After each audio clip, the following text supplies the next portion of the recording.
அஸ்ஸலாமு அலைக்கும் வரஹ்மத்துல்லாஹி தஆலா வபரகாத்துஹு.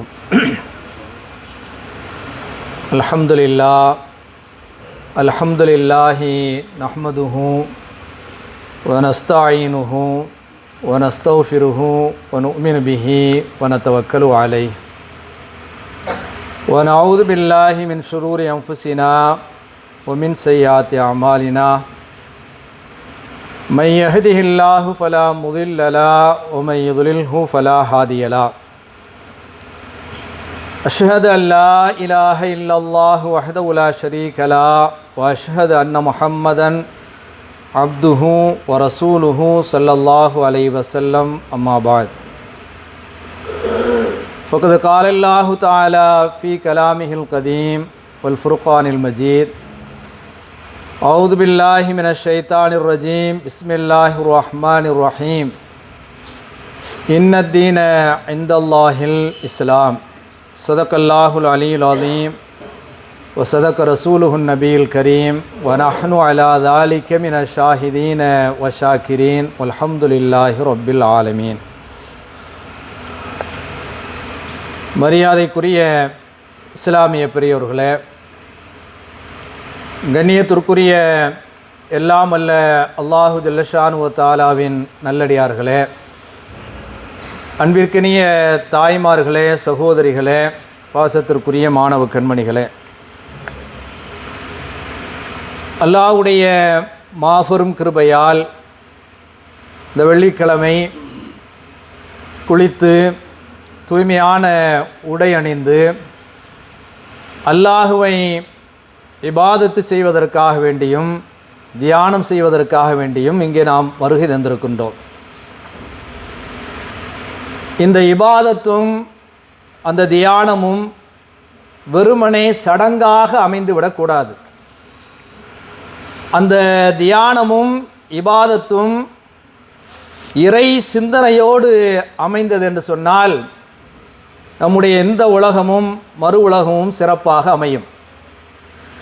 அல்லாஹு ஜல்லஷானு வ தஆலா அல் குர்ஆன் ஷரீஃபிலே சூரா ஆல இம்ரானிலே சொல்லி காட்டுகிறான்: இன்ன ஃபீ ஹல்கிஸ் ஸமாவாதி வல் அர்தி வக்திலாஃபில் லைலி வன் நஹாரி லஆயாத்தில் லிஉலில் அல்பாப். வானங்கள் படைக்கப்பட்டதிலும் பூமி படைக்கப்பட்ட அந்த விஷயத்திலும் அறிவு படைத்தவர்களுக்கு பல அத்தாட்சிகள் இருக்கிறது, பல சான்றுகள் இருக்கிறது. படைத்த ரப்புல் ஆலமீன் ஒருவன் இந்த உலகத்தை ஆட்சி செய்து கொண்டிருக்கிறான் என்கிற விஷயத்தினிலே, இந்த வானங்கள் பூமி படைக்கப்பட்டதினிலே பல்வேறு விதமான சான்றுகளும் அத்தாட்சிகளும் இருப்பதாக சொல்லி காட்டுகின்றான். அந்த அறிவு படைத்தோர் எப்படிப்பட்டவர்கள் என்று சொன்னால், அல்லதீன யதுக்கூரூன அல்லாஹ கியாமும் வ குஊதன் வ அலா ஜுனூபிஹிம். அவர்கள் நின்ற நிலையிலே, உட்கார்ந்த நிலையிலே, இன்னும் சொல்ல போனால் படுத்த நிலையில் கூட இறைவனை தியானம் செய்து கொண்டிருப்பார்கள், இறைவனை திக்ர் செய்து கொண்டிருப்பார்கள். அந்த திக்ர் வெறுமனே சடங்காக இல்லாமல் வயதஃபக்கரூன ஃபீ ஹல்கிஸ் ஸமாவாதி வல் அர்த், வானங்கள் பூமி படைக்கப்பட்டதனுடைய அந்த விஷயத்தினாலே அவர்கள் சிந்திப்பார்கள். தங்களுடைய பகுத்தறிவை வைத்து என்ன செய்வார்கள்? அவர்கள் ஆராய்ந்து பார்ப்பார்கள். அவ்வாறு ஆராய்ந்து பார்த்து ரப்பனா மா ஹலக்த ஹாதா பாத்திலா, இந்த உலகத்தை, இதில் இருக்கக்கூடிய அத்தனை அம்சங்களையும் நீ நடத்தி காட்டக்கூடிய அத்தனை விஷயங்களை நீ வீணுக்காக வேண்டி படைக்கவில்லை, ஏதோ ஒரு முக்கியமான ஒரு நோக்கத்தை மையமாக வைத்து நீ இதை நடாத்தி கொண்டிருக்கிறாய் என்று சொல்லி சுபஹானக்க, எனவே உன்னை நாங்கள் துதிக்கின்றோம், ஃபக்கீனா அதாபன்னார், நரக நெருப்பிலிருந்து எங்களை நீ காப்பாற்றுவாயாக என்று அவர்கள் கூறுவார்கள் என்று அல்லாஹு ஜல்லஷானு வ தஆலா அற்புதமான முறையிலே இந்த வசனத்திலே நமக்கு செய்தியை சொல்லி காட்டுகின்றான். ஆக இந்த வாராந்திர இந்த இபாதத்தும் அந்த தியானமும் வெறுமனே சடங்காக அமைந்துவிடக்கூடாது. ஒரு இறை சிந்தனையோடு அந்த இபாதத்தையும் தியானத்தையும் நாம் என்ன செய்ய வேண்டும்? அமைத்துக்கொள்ள கடமைப்பட்டிருக்கிறோம். தமிழிலே கவிமணி தேசிய விநாயகம் அவர்களை பற்றி நீங்கள் எல்லாம் கேள்விப்பட்டிருப்பீர்கள். குழந்தைக்காக வேண்டி பல்வேறு விதமான பாடல்களை அவர் பாடியிருக்கிறார். அந்த பாடல்கள் ஒன்று ரொம்ப எளிமையாக அவர் சொல்லி காட்டுகிறார். சூரியன் வருவது யாராலே, சந்திரன் வருவது யாராலே? சூரியன் வருவது யாராலே, சந்திரன் வருவது யாராலே? காரிருள் வானில் மின்மினி போல கண்ணில் படுவன அவை என்ன என்று ஒரு கேள்வியை கேட்டுவிட்டு அடுத்தவர் சொல்லி காட்டுகிறார், பேரிடி மின்னல் எதனாலே, பெருமழை பெய்வது எதனாலே? இதற்கெல்லாம் அதிகாரி, இவற்றுக்கெல்லாம் யார் அதிகாரி? அதை நாம் எண்ணிட வேண்டாமா, சிந்தித்திட வேண்டாமா என்கிற வகையிலே ஒரு அற்புதமான ஒரு பாடலை எளிமையாக குழந்தைகளுக்காக வேண்டிய ஒரு பாடியிருப்பார். அப்போ அந்த வகையில் இந்த உலகத்தில் படைக்கப்பட்டிருக்கக்கூடிய நாம், குறிப்பாக பகுத்தறிவு வழங்கப்பட்டிருக்கக்கூடிய நாம், வெறுமனே எந்த காரியத்தையும் சடங்காக செய்யக்கூடாது. அதை ஆய்வுபூர்வமாக சிந்தனை பூர்வமாக நாம் செய்கிற சமயத்தில் தான் நமக்கு அதில் பாடங்கள் கிடைக்கும், படிப்படைகள் கிடைக்கும். ஒரு சமயத்தில் நீங்கள்லாம் கேள்விப்பட்டிருப்பீர்கள், சாக்ரட்டிஸை பற்றி நீங்கள்லாம் கேள்விப்பட்டிருப்பீர்கள். அவரிடத்தில் சில மக்கள் கேட்குறாங்க. எப்படி கேட்குறாங்கன்னு சொன்னால், உங்களை ஏன் தத்துவ ஞானி என்பதாக மக்கள் சொல்லிக் கொள்கிறார்கள் அப்படின்னு என்ன செய்கிறாங்க, ஒரு கேள்வியை வைக்கிறாங்க. சாக்ரட்டிஸ்ட்டை என்ன செய்கிறாங்க, உங்களை ஏன் தத்துவ ஞானின்னு சொல்லி மக்கள் எல்லாம் பேசிக்கிறாங்க அப்படின்னு சொல்கிற சமயத்தில் அவர் சொல்லி காட்டுகிறார், இந்த ஊரில் யாருமே சிந்திக்கிறதே கிடையாது. இந்த ஊரில் யாருமே சிந்திக்கிறது கிடையாது. அதில் சில பேர் வருடத்தில் ஒரு முறை யாராவது சிந்தித்தார்கள் என்று சொன்னால் அவர்களுக்கு அறிவாளி என்பதாக நாம் சொல்லலாம். வருடத்தில் ஒரு தடவை சிந்தித்தார்கள் என்று சொன்னால் அவர்களுக்கு அறிவாளி என்பதாக நாம் சொல்லலாம். மாசத்தில் ஒரு ஆள் சிந்திக்கிறான்னு சொன்னால் அவனை ஞானி என்பதாக சொல்லலாம். ஆனால் வாரத்தில் ஒரு நாள் அவன் சிந்திக்கிறான் என்று சொன்னால் அவனைத்தான் தத்துவ ஞானின்னு சொல்லலாம். நான் வாரத்தில் ஒரு நாள் சிந்தித்து கொண்டிருக்கிறேன், அதனால எல்லாரும் என்னை என்ன செய்றாங்க, தத்துவ ஞானி என்பதாக சொல்வதாக ஒரு செய்தி அவருடைய விஷயமாக சொல்லப்படும். அப்போ அந்த வகையில் வெறுமனை சடங்காக இல்லாமல் நாம் அறிவுபூர்வமாக சிந்திக்க வேண்டும் என்பதற்காக வேண்டித்தான் இந்த வாராந்திர இந்த ஜும்மா நமக்கு ஏற்பாடு செய்யப்பட்டிருக்கிறது. அதனால் முடிந்த அளவுக்கு முந்தியே வரக்கூடிய ஒரு பழக்கத்தை நாம் என்ன செய்ய வேண்டும், வைத்துக்கொள்ள கடமைப்பட்டிருக்கிறோம். அப்போ அந்த வகையில் இன்றைய தினத்திலே, அதாவது படைத்த ஒருவன் இருக்கிறான், அவன்தான் இந்த உலகத்தை எல்லாத்தையும் ஆட்சி செய்து கொண்டிருக்கிறான் என்கிற வகையில் குர்ஆன் சொல்லக்கூடிய ஒரு வசனம், அந்த வசனத்தில் அல்லாஹ் ஜல்ல ஷானுவத்தஆலா கிட்டத்தட்ட ஒரு 10 அத்தாட்சிகளை 10 சான்றுகளை என்ன செய்கிறான், நமக்கு சொல்லி காட்டுகிறான். நான் ஒருத்தர் இருக்கிறேன்ப்பா. நிறைய பேர் என்ன செய்கிறாங்கன்னா, அவ்வப்போது ஈமான் கொண்டிருக்கக்கூடிய நமக்கு கூட அல்லாஹ் இருக்கிறானா இல்லையா, படைத்த ஒருவன் இருக்கிறானா இல்லையா அப்படிங்கிற வகையில் நாத்திகவாதிகள் ஒரு பக்கம் இருக்கட்டும், நமக்கு கூட சில சந்தேகங்கள் வரக்கூடிய ஒரு காட்சியை நம்ம பார்க்குறோம். அப்படியெல்லாம் சந்தேகம் வரக்கூடாது. நான் ஒருத்தர் இருந்து தான் இந்த உலகத்தை எல்லாத்தையும் பண்ணிக்கிட்டு இருக்கிறேன் அப்படிங்கிற வகையில் உண்டான அமைப்பில் குர்ஆன் முழுக்க நிறைய சான்றுகள் இருந்தாலும் கூட ஒரு வசனத்தில், அதாவது சூரத்துல் பக்ராவில் 164வது வசனத்தில் அல்லாஹ் ஜல்ல ஷானுஹு தஆலா ஒரு 10 சான்றுகளை அத்தாட்சிகளை தான் இருக்கிறேன் என்பதற்கான வகையிலே சொல்லி காட்டுகிறான். அதை ஒவ்வொன்றாக முடிந்த அளவுக்கு 10ஐயும் பார்ப்பதற்கு முயற்சிப்போம். இல்லை என்று சொன்னால் அந்த குறிப்பிட்ட அந்த நேரத்திற்குள்ளால் என்ன செய்வோம், நம்ம முடிக்க பார்ப்போம். முதலாவதாக அல்லாஹ் ஜல்ல ஷானுஹு தஆலா அந்த வசனத்திலே தான் ஒருவன் இருக்கிறேன் என்பதற்கான வகையில் அல்லாஹ் சொல்லக்கூடிய ஒரு முக்கியமான ஒரு அத்தாட்சி என்னவென்று சொன்னால், ஹல்குஸ் சமாவாத், நமக்கு மேலே இருக்கக்கூடிய வானங்கள் இருக்குதா இல்லையா, ஹல்குஸ் சமானி அல்லாஹ் சொல்லலை, வானம் அப்படிங்கிற மாதிரி சொல்லாமல் ஒரு பன்மையாக ஹல்குஸ் சமாவாத் என்பதாக அல்லாஹ் ஜல்ல ஷானுஹு தஆலா சொல்லி காட்டுகிறான். அதாவது 7 வானங்களை அல்லாஹ் படைத்திருக்கிறான் இல்லையா, இந்த 7 வானங்கள் படைக்கப்பட்டிருக்கக்கூடிய அந்த விஷயத்தை நீங்கள் ஆய்வு செய்து பார்த்தீர்கள் என்று சொன்னால் அதில் படைத்த ரப்புல் ஆலமீன் ஒருவன் இருக்கிறான் என்பதை நீங்கள் உணர்ந்து கொள்வீர்கள் என்கிற வகையில் அல்லாஹ் ஜல்ல ஷானுஹு தஆலா சொல்லி காட்டுகிறான். இன்றைக்கும் கூட என்ன செய்கிறார்கள் விஞ்ஞானிகள், ஒரு 7 படித்தட்டுகள் இருப்பதாக, 7 வானங்கள் என்பதாக நம்ம குர்ஆன் சொல்லுகிறதா இல்லையா, அதையே இன்றைக்கு விஞ்ஞானிகள் என்ன செய்கிறாங்க, 7 படித்தட்டுகள் இந்த நமக்கு மேலே இருக்கிறது என்கிற விஷயத்தை அவர் சொல்லி காட்டுகிறார்கள். வானம்னா என்னங்க, வானம் அப்படிங்கிறது ஒரு மென்மையான ஒரு அம்சம், அது உயரமாக இருக்கக்கூடிய ஒரு தன்மை. அதே போல ஒரு குறிப்பிட்ட அளவு அப்படிங்கிற மாதிரி இல்லாமல் அதனுடைய விசாலத்தன்மை மிக நீண்ட அளவில் இருக்கிறது. எல்லை இல்லாமல் இருக்கக்கூடிய ஒரு பகுதி தான் இந்த 2 கைக்கு இடையில இருக்கக்கூடியது வானம் தான். மேலே இருக்கிறது தான் நம்ம என்ன செய்கிறோம், நம்ம வானம்னு நினைக்கிறோம். இந்த 2க்கு இடையில இருக்கக்கூடியது மினிசிதான் வானமாகத்தான் இன்றைக்கு விஞ்ஞானிகள் நமக்கு சொல்லி காட்டுகிறார்கள். அப்போ அந்த வகையில் இந்த உயரமாக இருக்கக்கூடிய அந்த வானம் எப்படி இருக்கிறது என்று சொன்னால், பிடிப்பில்லாமல் அந்தரத்திலே இருக்கிறது. எந்த விதமான தூணும் இல்லாமல், பிடிப்பில்லாமல் ஒரு அந்தரத்தில் இருக்கக்கூடிய ஒரு காட்சியை நம்ம பார்க்கிறோம். இந்த நல்ல தரமான சினிமா படங்களை பார்த்துருக்கக்கூடியவர்களுக்கு தெரியும், 2013 கிராவிட்டி அப்படிங்கிற வகையில் ஒரு படம் வந்துச்சு. அதில் எல்லாமே அது வந்து விண்வெளியில் தான் என்ன செய்யும், அந்த படம் முழுக்க இருக்கும். அந்த விண்வெளியிலிருந்து இருக்கக்கூடிய அந்த காட்சி, அந்த படம் வந்து தத்துரூபமாக நாம வானத்தில் இருப்பதை போன்ற ஒரு தன்மையை உருவாக்கக்கூடிய அளவுக்கு அதை செஞ்சிருப்பாங்க, தயார் பண்ணியிருப்பாங்க. அப்படியான அந்த வானம் வந்து எப்படி என்று சொன்னால், ஒரு தூண்கள் இல்லாத வகையிலே படைக்கப்பட்டிருப்பதாக அல்லாஹு ஜல்ல ஷானஹு வ தஆலா நமக்கு சொல்லி காட்டுகிறான். அல்லாஹ் குர்ஆனில் சொல்லி காட்டுகிறான், அல்லாஹு ரஃபா ஸமாவாத்தி, 7 வானங்களையும் அல்லாஹு ஜல்ல ஷானஹு வ தஆலா உயர்த்தி வைத்திருக்கிறான். பி கைரி அமதின், அதாவது தூண்கள் இல்லாமல் அல்லாஹ் ஆக்கி வைத்திருக்கிறான் என்று சொல்லாமல், அந்த அமதின் அதுக்கு பின்னாடி என்ன செய்கிறான் என்று சொன்னால், தரவுனஹா, நீங்கள் பார்க்கக்கூடிய வகையில் இருக்கக்கூடிய தூண்கள் இல்லாமல். அப்ப நம்ம பார்க்காத வகையில் ஒரு தூணை அல்லாஹ் என்ன செய்கிறான், பார்ப்பதற்குத்தான் தூண் இல்லை, ஆனால் அங்கே என்ன செய்யுது, ஒரு தூண் இருக்கிறது, ஆனால் உங்களுடைய கண்கள் அதை பார்க்க முடியாது என்கிற வகையிலே அல்லாஹு ஜல்ல ஷானஹு வ தஆலா சொல்லி காட்டுகிறான். காணும் தூண்கள் இல்லாமல் காணாத தூணை அல்லாஹ் வைத்திருக்கிறான். அந்த காணாத தூண் எது என்பதைத்தான் இன்றைக்கு விஞ்ஞானிகள் சொல்லி காட்டுகிறார்கள். புவி ஈர்ப்பு விசை என்பதாக நினைச்சுகிறார்கள், சொல்லி காட்டியிருக்கிறார்கள். ஆக அல்லாஹு ஜல்ல ஷானஹு வ தஆலா அமைத்து வைத்திருக்கக்கூடிய அந்த வானத்தை நாம் சிந்தித்து பார்த்தோம் என்று சொன்னால், அல்லாஹ்வுடைய அத்தாட்சியை நாம் என்ன செய்யலாம், விளங்கி கொள்ளலாம். இது முதலாவது அத்தாட்சி. அடுத்ததாக அல்லாஹு ஜல்ல ஷானஹு வ தஆலா சொல்லி காட்டக்கூடிய இரண்டாவது அத்தாட்சி என்னவென்று சொன்னால், வஹல்குல் அர்ல், இந்த நாம் வாழக்கூடிய இந்த பூமி இருக்குதா இல்லையா, இந்த பூமி படைக்கப்பட்டதிலே உங்களுக்கு பெரிய ஒரு அத்தாட்சி இருக்கிறது. உலகத்தில் நிறைய கோள்கள் இருந்தாலும் கூட மனிதர்கள் வாழக்கூடிய வகையில் இருக்கக்கூடிய ஒரு கோள் எது என்று சொன்னால் இந்த பூமி தான், வேற எங்கேயும் வாழ முடியாது அப்படிங்கிற வகையில் நினைச்சுகிறார்கள் விஞ்ஞானிகள், நமக்கு சொல்லி காட்டுகிறார்கள்.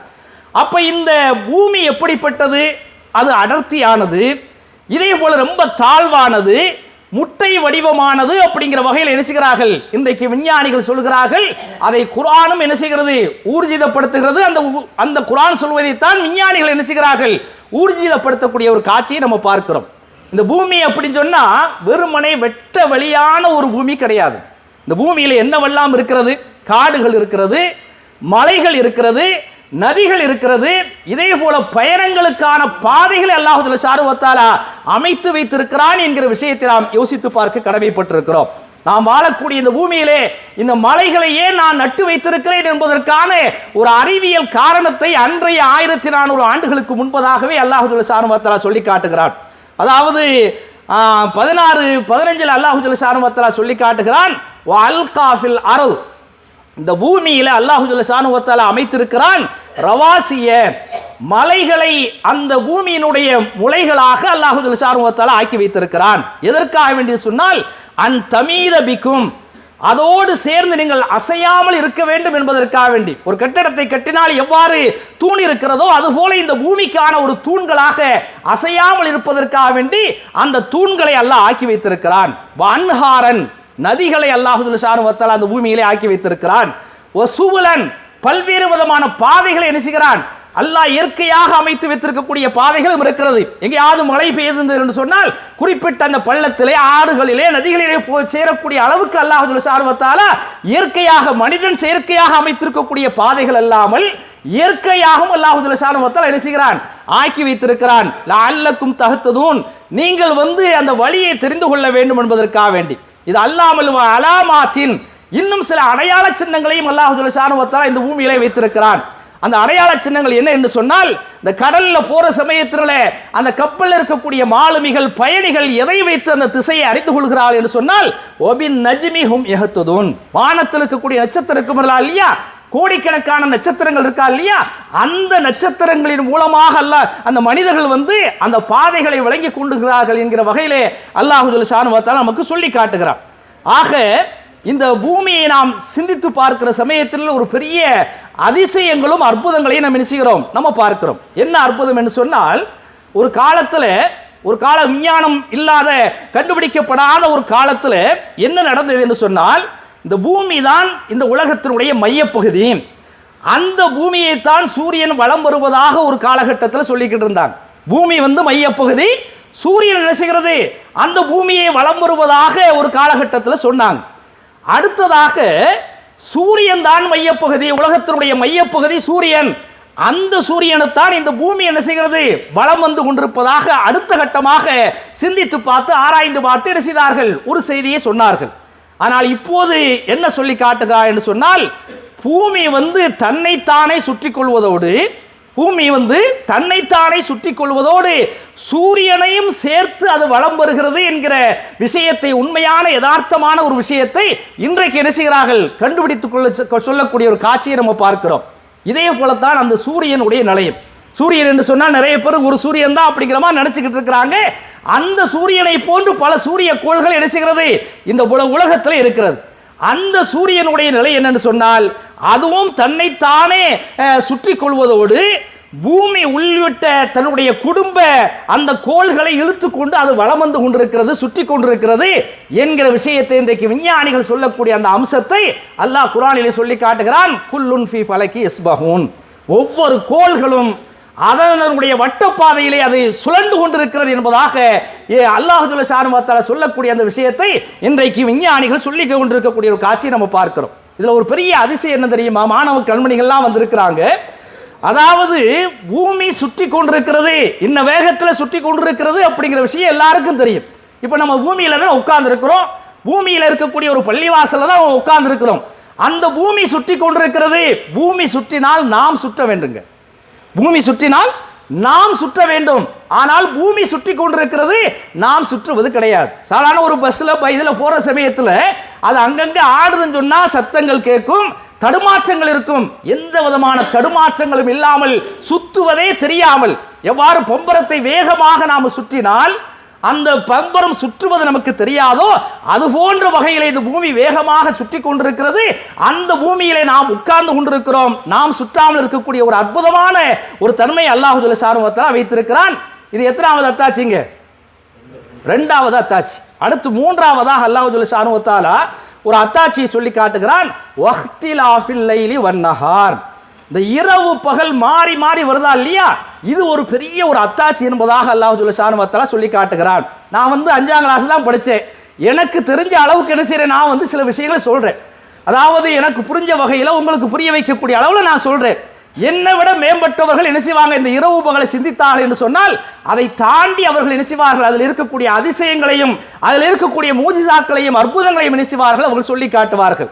அப்போ இரவு என்ன செய்கிறது, இப்போ நம்ம பகலில் இருக்கிறோம், அடுத்து இரவு வரும், அப்புறம் பகல் வரும், இரவு வரும். இப்படியாக இந்த விஷயம் அன்றாடம் நடந்து கொண்டிருக்கக்கூடிய ஒரு காட்சியை நம்ம பார்க்கிறோம். அதிலும் குறித்த நேரத்திலே அது வந்து போய் கொண்டிருக்கிறது, வினாடி தாமதம் இல்லாமல் இது நடந்து கொண்டிருக்கக்கூடிய ஒரு காட்சியை நம்ம பார்க்கிறோம். என்றைக்காவது ஒரு நாள் நான் இன்னைக்கு இரவு வரமாட்டேன், பகல் வரமாட்டேன், அல்லது சூரியன் வரமாட்டேன், சந்திரன் வரமாட்டேங்கிற வகையில் என்றைக்காவது ஸ்ட்ரைக் நடந்த விஷயத்தை நாம் உலகத்தில் பார்த்திருக்கிறோமா என்று சொன்னால் நிச்சயமாக கிடையாது. அல்லாஹ் குர்ஆனில் சொல்லி காட்டுகிறான், லஷம்ஷி யம்பகி லஹா அன் துத்ரிகல் கமர், இந்த பூமியில் இருக்கக்கூடிய இந்த உலகத்தில் இருக்கக்கூடிய சூரியன் இருக்கா இல்லையா, அது சந்திரனை நெருங்காது, சந்திரனை நெருங்காது.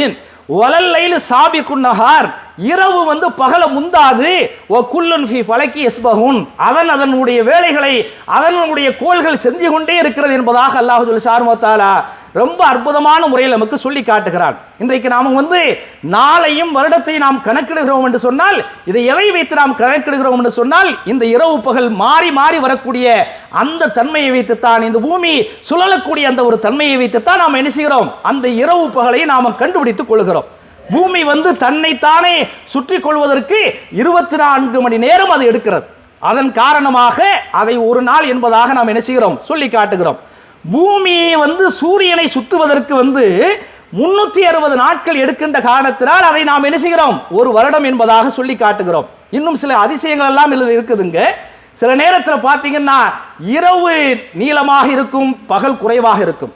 சில காலங்களில் பார்த்தீங்கன்னா பகல் நீளமாக இருக்கும், இரவு என்ன செய்யும், குறைவாக இருக்கக்கூடிய ஒரு காட்சியை நம்ம பார்ப்போம். இரவு அதிகமாக இருக்கக்கூடிய அந்த காலம் எந்த காலங்க, நாம் இருக்கக்கூடிய இந்த பனிக்காலம். இந்த பனிக்காலத்தில் இரவு என்ன செய்யும், அதிகமாக இருக்கக்கூடிய ஒரு காட்சியை நம்ம பார்க்கிறோம். எதனால் நல்ல நம்ம தூங்கணுமா இல்லையா, நல்ல ரெஸ்ட் எடுக்கணுமா இல்லையா, அந்த அமைப்பில் அல்லாஹ் ஜல்ல ஷானஹு வ தஆலா இரவு நீளமாக வைத்திருக்கக்கூடிய ஒரு காட்சியை நம்ம பார்க்கிறோம். சில நாடுகளில் பார்த்தீங்கன்னு சொன்னால் இரவாக இருக்கும், இன்னொரு நாட்டில் பகலாக இருக்கும், பகல் இரவாக இருக்கக்கூடிய அமைப்பில் வந்து அல்லாஹ் ஜல்ல ஷானஹு வைத்திருக்கக்கூடிய ஒரு சூழல் இருக்கிறது. நாம் வசிக்கக்கூடிய இந்த இந்தியாவில் வந்து இரவு நேரம் வந்து ஒரு 10 மணி நேரம் 12 மணி நேரம் இருக்கிறது என்று சொன்னால், வட துருவத்தில் அல்லாஹ் ஜல்ல ஷானஹு 6 மாத காலம் இரவாகவே வைத்திருக்கக்கூடிய ஒரு காட்சியை என்ன செய்கிறோம், உலகத்தில் பார்க்கிறோம். இந்த விஷயத்தையெல்லாம் நாம் கொஞ்சம் யோசித்து பார்த்தோம் என்று சொன்னால் அல்லாஹ்வுடைய அந்த அத்தாட்சியை நாம் என்ன செய்யலாம், விளங்கிக் கொள்ளலாம்.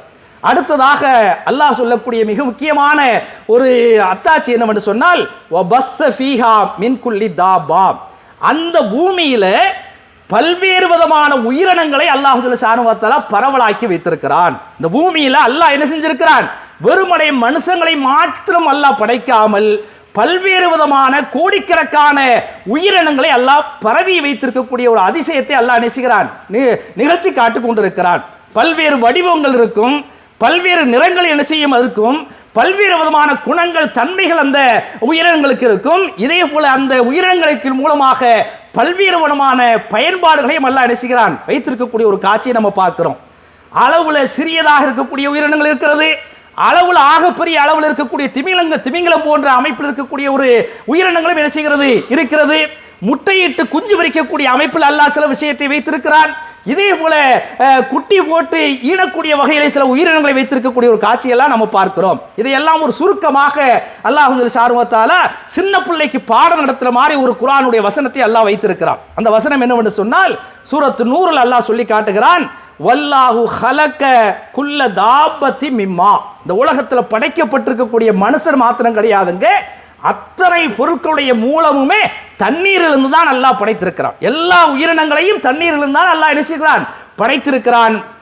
அவ்வாறு படைக்கப்பட்ட அந்த உயிரினங்களிலே ஃபமின்ஹும் யம்ஷி அலா பத்னிஹிம், இந்த வயிற்றின் மூலமாக ஊர்ந்து செல்லக்கூடிய உயிரினங்களும் என்ன செய்கிறது, உலகத்தில் இருக்கிறது.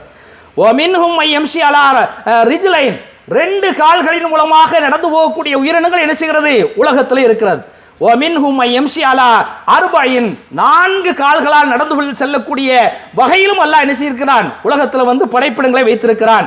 இது அல்லாமல் وَيَخْلُقُ اللَّهُ مَا يَشَاءُ, இவ்வாறெல்லாம் படைத்து வைத்ததோடு மட்டுமல்லாமல் அதோடு முடிவு பட்டு விடாமல் இன்னும் அல்லாஹ் எப்படியெல்லாம் நாடுகிறானோ அந்த மாதிரி எல்லாம் அல்லாஹ் படைப்பான் என்கிற விஷயத்தினாலே அல்லாஹ் ஒரு தெளிவான ஒரு வசனத்தை என்ன செய்கிறான், நமக்கு சொல்லி காட்டுகிறான். உலகத்தில் நம்ம பார்க்குறோங்க, இந்த ரயில் பூச்சி அப்படிங்கிற வகையில் ஒரு பூச்சியை பார்க்குறோம். இதே போல் பூரான் போன்ற ஒரு பூச்சியை நம்ம பார்க்குறோம். அதுக்கு அத்தனை கால்கள் தேவையா? அவ்வாறு நடந்து போகக்கூடிய சமயத்தில் நீங்கள் பார்க்கலாம், எல்லா கால்களும் ஒரே நேரத்தில் எடுத்து வைக்கக்கூடிய, நாம் 2 காலை வச்சு நடக்கிற சமயத்தில் சில நேரத்தில் பிரச்சனை வந்துருச்சு.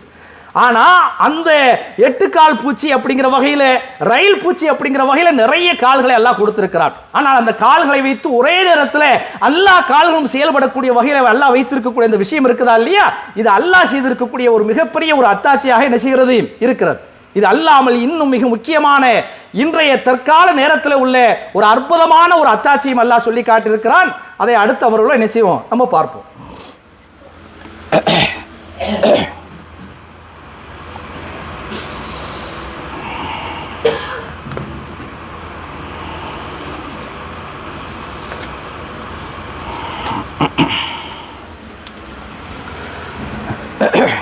அஸ்ஸலாமு அலைக்கும் வரஹ்மத்துல்லாஹி தஆலா வபரகாத்துஹு.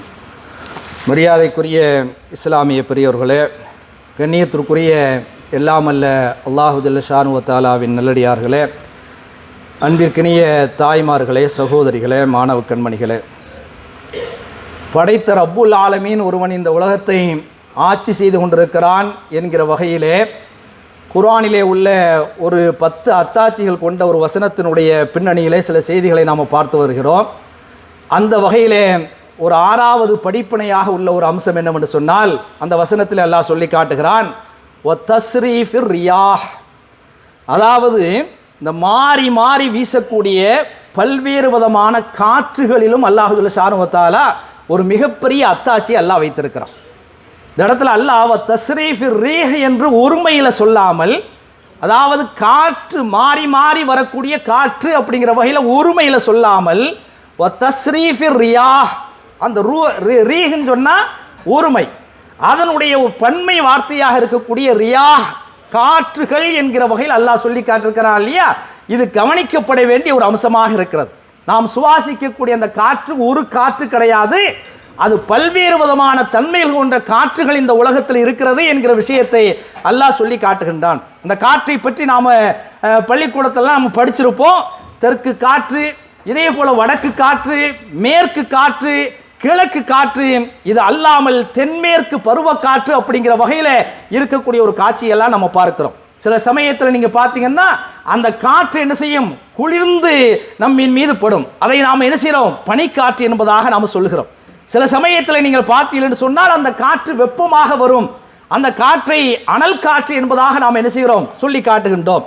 சில சமயத்தில் நாம் இதமாக நம்மின் மீது வீசக்கூடிய அந்த காற்றை தென்றல் காற்று என்பதாக நாம் என்ன செய்கிறோம், சொல்லி காட்டுகிறோம். சில சமயத்தில் வேகமாக வீசுகிறது, அதை நாம் என்ன செய்கிறோம், புயல் காற்று என்பதாக சொல்லக்கூடிய ஒரு சூழலெல்லாம் இந்த உலகத்தில் இருக்கிறது. அப்போ இதையெல்லாம் வைத்துத்தான் அல்லாஹ் சுப்ஹானஹு வ தஆலா இந்த காற்றுகளை பல்வேறு வகையில் வீசக்கூடிய அந்த விஷயத்தினுள்ள ஒரு பெரிய அத்தாட்சி இருப்பதாக அல்லாஹ் சொல்லி காட்டுகின்றான். இந்த பிரிந்து கிடக்கக்கூடிய மேகங்கள் இருக்கா இல்லையா, அதை ஒன்று சேர்ப்பதற்கு இந்த காற்று தான் பயன்படுகிறது. அந்த ஒன்றாக சேர்ந்த அந்த மேகங்களை மழையாக பொழிய வைப்பதற்கும் இந்த காற்றைத்தான் அல்லாஹ் அனுப்புகிறான், பயன்படுத்துகிறான். இது அல்லாம இந்த காற்று சில நேரத்தினுள்ளே ரஹமத்தையும் கொண்டு வரும். அல்லாஹ்வுடைய ரஹமத்தை என்ன செய்யும், மழையே நமக்கு கொண்டு வரும். ஆனால் அதே சமயத்தில் சில வேளையில் அல்லாஹ்வுடைய லானத் இருக்குதா இல்லையா, சாபம் அதாப் இருக்குதா இல்லையா, அந்த வேதனையும் என்ன செய்யும், இந்த காற்று கொண்டு வரும். அதனால தான் நபிகள் நாயகம் ஸல்லல்லாஹு அலைஹி வஸல்லம் அவர்கள் ஒரு கடுமையான காற்று வீச ஆரம்பித்து விட்டது என்று சொன்னால், நம்மளை மாதிரி வீட்டுக்குள்ளே உட்கார்ந்து டெலிவிஷன் என்ன செய்யறதில்ல, டிவியை பார்க்கறதில்ல, ஸ்மார்ட் போனை பார்த்துக்கிட்டு இருக்கிறது கிடையாது. ரசூல் ஸல்லல்லாஹு அலைஹி வஸல்லம் என்ன செய்வாங்கன்னா, உடனே என்ன செய்வாங்க, உளு செஞ்சுட்டு துஆ செய்வாங்க, தொழுவாங்க. அப்படிங்கிற விஷயத்தை நாம் எண்ணி பார்க்க கடமைப்பட்டிருக்கிறோம். இது அல்லாமல் இந்த உலகத்தில இந்த காற்றின் மூலமாக உள்ள ஒரு அம்சத்தை நாம் பார்த்தோம் என்று சொன்னால், உயிரினங்கள், இதே போல பயிரினங்கள், தாவரங்கள், தாதுக்கள் வாழ்வதற்கும் அது வளர்வதற்கும் இந்த காற்று மிக முக்கியமான ஒரு அம்சமாக இருக்கிறது. இது அல்லாமல் இந்த உலகத்தில் நாம் பார்த்தோம் என்று சொன்னால், இயங்கக்கூடிய விசை பொருட்கள் இருக்கா இல்லையா, அந்த விசை பொருட்கள் இந்த காற்றழுத்தத்தின் மூலமாகத்தான் இயக்கம் பெறுகிறது. நாம் ஏறக்கூடிய பஸ் எடுத்துக்கங்க, ரயில் எடுத்துக்கங்க, இதே போல வானத்தில் பறக்கக்கூடிய விமானத்தை நீங்கள் எடுத்துக்கொண்டீர்கள் என்று சொன்னால், இந்த காற்றழுத்தத்தின் மூலமாகத்தான் அதை செயல்படுகிறது என்கிற விஷயத்தை நாம் எண்ணி பார்க்க கடமைப்பட்டிருக்கிறோம். இது அல்லாமல் அல்லாஹ் சுப்ஹானஹு வ தஆலா இந்த காற்றில் ஆக்சிஜன் இல்லாத ஒரு காற்றும் இருக்கிறது. அல்லாஹ் குர்ஆனில் சொல்லி காட்டுகிற பொழுது, ஒஃபி ஆதின், இந்த ஆது சமூகத்தை அழித்த விஷயமாக அல்லாஹ் குர்ஆனில் சொல்லி காட்டுகிற பொழுது, ஒஃபி ஆதின், அந்த ஆது கூட்டத்தார்கள் அழிச்சாட்டியம் செய்கிற பொழுது, அல்லாஹ்வுக்கு மாற்றமாக நடந்த பொழுது, மிக மோசமான பாவங்களை அவர்கள் செய்து கொண்டிருக்கிற பொழுது, இது அர்சல்னா அலைஹிம் ஒரு ரீஹல் அகீம், அகீம் என்று சொல்லப்படக்கூடிய ஒரு காற்றை அவர்கள் மீது நாம் அனுப்பினோம். அகீம் அப்படிங்கிற அந்த விஷயத்துக்கு தமிழில் என்ன மொழிபெயர்த்திருக்கிறார்கள் சொன்னால், மலட்டு காற்றை அதை அனுப்பியதாக என்ன செய்கிறார்கள், மொழிபெயர்த்திருக்கக்கூடிய ஒரு காட்சி நம்ம பார்க்கிறோம். அல்லாஹ் அதுக்கு அடுத்து சொல்லி காட்டுகிறான், மா ததரு மின் ஷையின் அத்தத் அலைஹி இல்லா ஜாலத்துஹு கர்ரமீம்.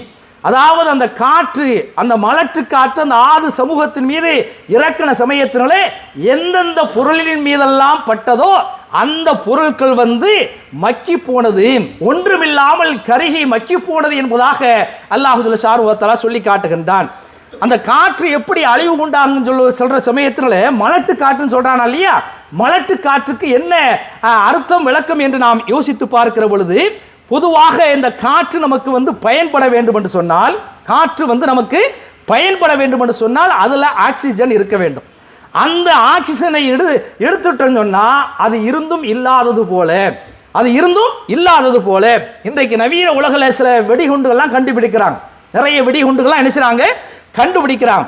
அந்த வெடிகுண்டுகளை கண்டுபிடிச்சு சில இடங்களில் அழிவு காவடி போடுற சமயத்தினால அதன் மூலமாக கட்டடங்கள் பாதிப்பு அடையாது. அப்படியான சில வெடிகுண்டுகளை என்ன செய்கிறாங்க, இன்னைக்கு கண்டுபிடிக்கிறாங்க. கண்டுபிடிச்சு அப்படி அதை போடுற சமயத்தினால கட்டிடங்கள் பாதிக்காது. ஆனால் அந்த பகுதியில் இருக்கக்கூடிய அந்த காற்றில் இருக்கக்கூடிய ஆக்சிஜனை என்ன செஞ்சிடும், அதை எடுத்து விடுகிற காரணத்தினால நிறைய உயிர் சேதங்கள் ஏற்படக்கூடிய வகையில் இன்றைக்கு மனிதர்கள் என்ன செய்கிறார்கள், கண்டுபிடித்து வைத்திருக்கிறார்கள்.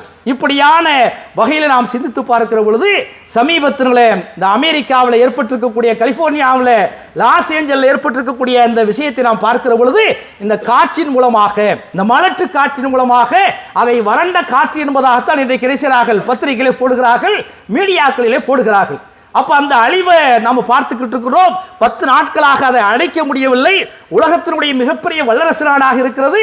இருந்தாலும் கூட அதை சமாளிக்க முடியாமல் திணறிக் கொண்டிருக்கக்கூடிய இந்த காட்சியை நம்ம பார்க்கிற பொழுது அல்லாஹ்வுடைய குதிரத்தை நாம் விளங்கிக் கொள்ள வேண்டும். ஆனால் நிறைய பேர் என்ன செய்கிறார்கள் என்று சொன்னால், அது பலஸ்தீனத்தில் ஏற்பட்ட அதுக்கு மாற்று ஒரு நடவடிக்கை தான் அப்படிங்கிற வகையில் நாம் நிறைய பேர் பேசிக்கொண்டிருக்கிறார்கள்.